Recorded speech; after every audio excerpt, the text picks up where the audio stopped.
సంవత్సరాల తరబడి ఎన్ని మందులు వాడినా మీ మోకాల నొప్పులు తగ్గట్లేదా? ప్రాణ పెయిన్ క్లినిక్ లో అత్యాధునిక చికిత్స. హిందూపూర్లో బాలయ్య మూడోసారి తొడగొడతారా? హ్యాట్రిక్ కొట్టబోతున్నారా అంటే అడ్డుకొని తీరుతామంటోంది వైసీపీ.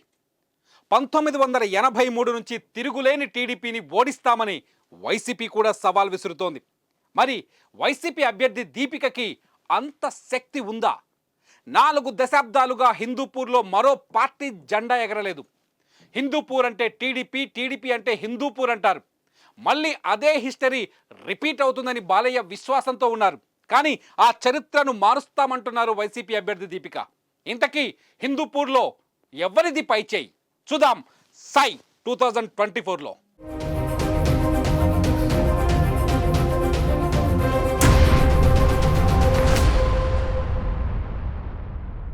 ఇప్పటికి అందుతున్న సమాచారం ప్రకారం హిందూపూర్లో 2,42,070 కోట్లున్నాయి. అందులో పురుషులు 1,22,330 మంది అయితే మహిళా ఓటర్లు 1,19,720 మంది. ట్రాన్స్జెండర్స్ ఇక్కడ 21గా కనిపిస్తున్నారు. కురుబ సామాజిక వర్గానికి చెందిన ఓటర్లు ఈ నియోజకవర్గంలో ఎక్కువగా ప్రభావం చూపించే అవకాశం ఉంది. అందుకే వైసీపీ ఈసారి కురుబ సామాజిక వర్గానికి చెందిన తిప్పేగౌడ నారాయణ్ దీపికను ఎన్నికల బరిలోకి దించింది. బీసీ వర్గానికి చెందిన దీపిక వైసీపీ నేత వేణుగోపాల్ రెడ్డి సతీమణి. కూటమి తరఫున టీడీపీ నుంచి ఎన్నికల బరిలోకి దిగుతున్న సిట్టింగ్ ఎమ్మెల్యే బాలకృష్ణ మాత్రం గెలుపుపైన ధీమాగా ఉన్నారు. చరిత్రను చూస్తే 4 దశాబ్దాలుగా హిందూపూర్ టీడీపీ ఖాతాలోనే ఉంది.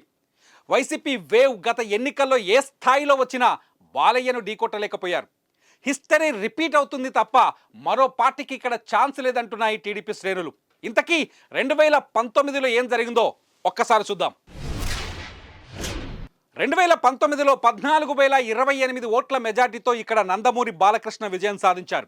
బాలయ్యకు ప్రత్యర్థి అయిన షేక్ మహమ్మద్ ఇక్బాల్కు 72,676 ఓట్లు వస్తే బాలయ్యకు 90,704 ఓట్లు వచ్చాయి.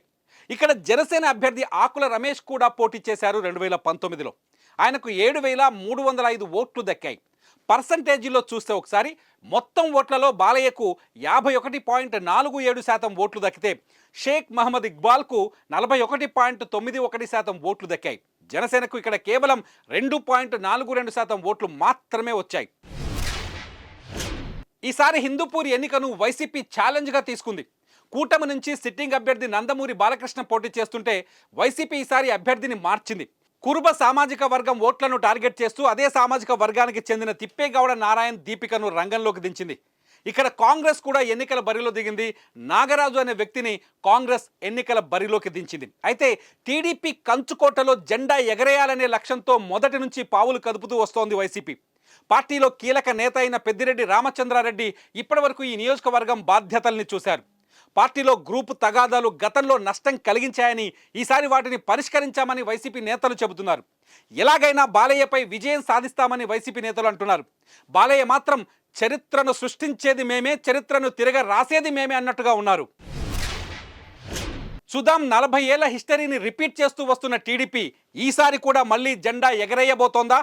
బాలయ్య హ్యాట్రిక్ కొడతారా, లేదంటే బాలయ్యను దీపిక ఢీ కొడతారా అన్నది ఇప్పుడు హిందూపూర్ ఓటర్ల చేతుల్లో ఉంది. రిజల్ట్ ఎలా ఉంటుందో చూద్దాం. సై 2024లో మరో నియోజకవర్గంతో మళ్ళీ కలుద్దాం. సుమన్ టీవీలో మీ పర్సనల్ అండ్ బిజినెస్ ప్రమోషన్స్ కోసం కింది నెంబర్కి కాంటాక్ట్ చేయండి.